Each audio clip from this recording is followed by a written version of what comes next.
Hello, my name's Barry and I'm here to talk to you about the Medway Libraries Readathon, which we are running through Libraries Week, which is the 5th to the 10th of October.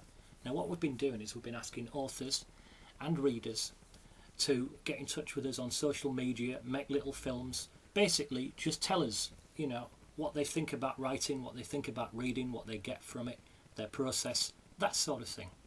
Now we've been lucky enough over the last few days to talk to Ben Aaronovitch in support of this. Now Ben is the author of the Rivers of London book series, and here is the very first book of that, which is basically about a division of the Metropolitan Police which deals with supernatural matters, river goddesses, fae folk, unlicensed magical practitioners, and all sorts of horrors that you wouldn't believe until you see them on the page. Now, here's Ben to talk to us a bit about that. Enjoy.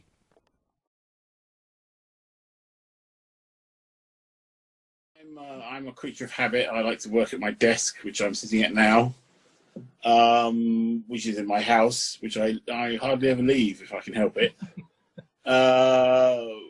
Yeah, I'm very boring. I don't, writers are the most dullest people imaginable. That's why you don't see any good biopics about writers. He wrote a book, and that's pretty much all he did, except go out shopping and an exciting life is not conducive to being a writer, really. A job like any other,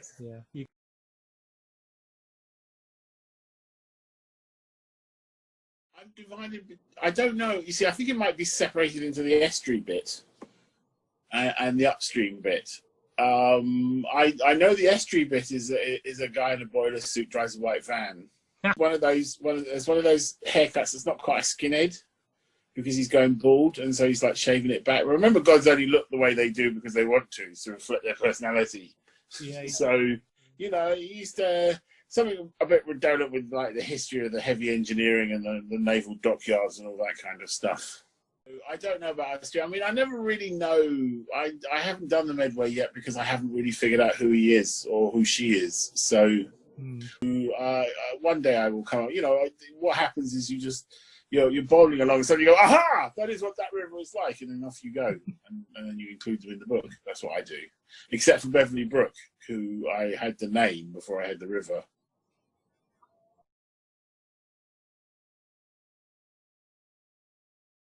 I have lots of favourite characters. I'm very fond of Abigail because she just turned up, and of course I like Nightingale and Peter, and Post Martin and Winstanley, and I like all the kind of minor characters. They cheer. Stephanopoulos, all the people who don't appear in every book but kind of like turn up every so often and do a cameo.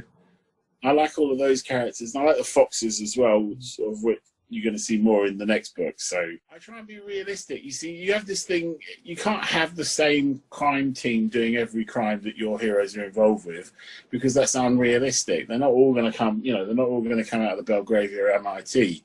So you're going to have to accept the fact that Peter's going to be working with different police officers. So you can't always have Stephanopoulos and Sewell, however much I like them, because it just wouldn't be right.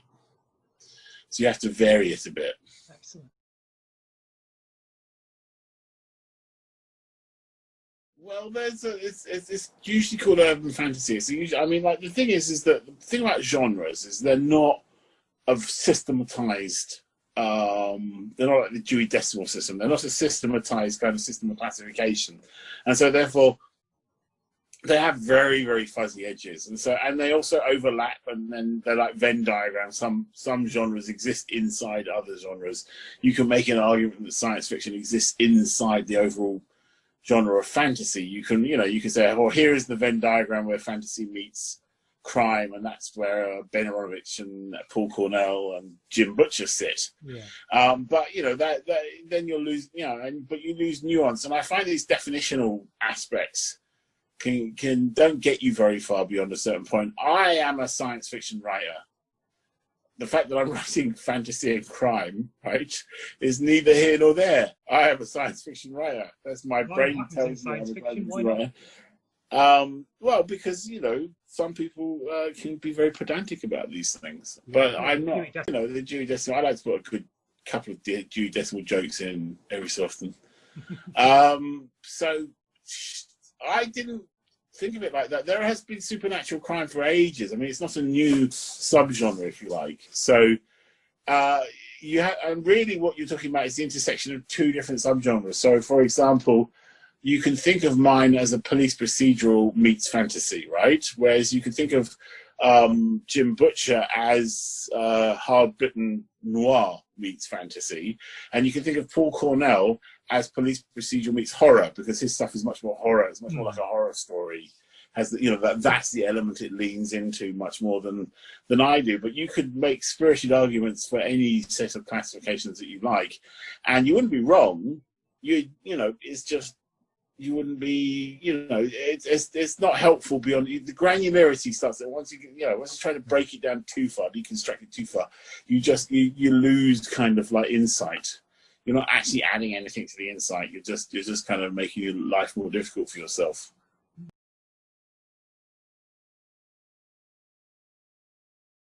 I have a set answer for this. I will stop writing them under three circumstances. One, I lose interest. They get stale. I find myself repeating myself, and I don't enjoy the characters anymore. Two, people stop reading them, in which case, there's no point writing them if no one's going to read them.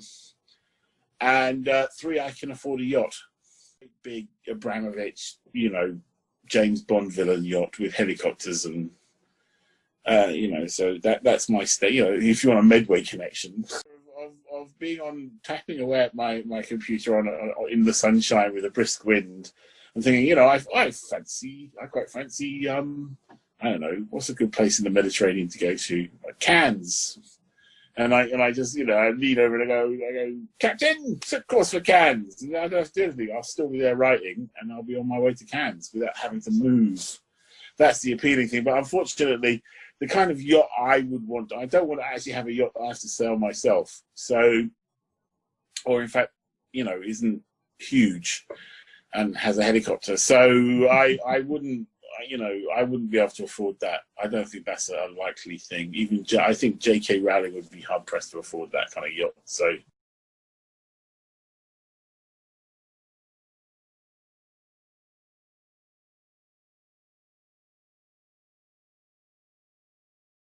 I don't know. The reason why I ended up writing the German book was because I got fed up waiting for them to meet, and he wouldn't come over. I want to avoid the kind of story where you make a very contrived story just so that two characters can get together in some way.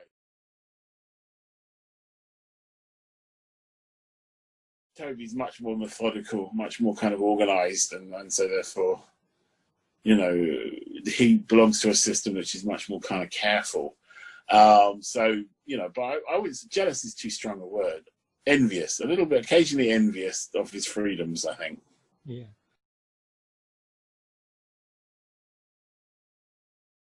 TV is like that. I mean, you can't really count a TV show as being made until it's been broadcast. Indeed. Because you can be cancelled right up to the point where they're going to show on television. So.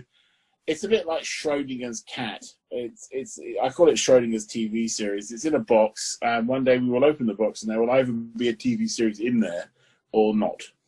Well, fingers crossed. But we don't know.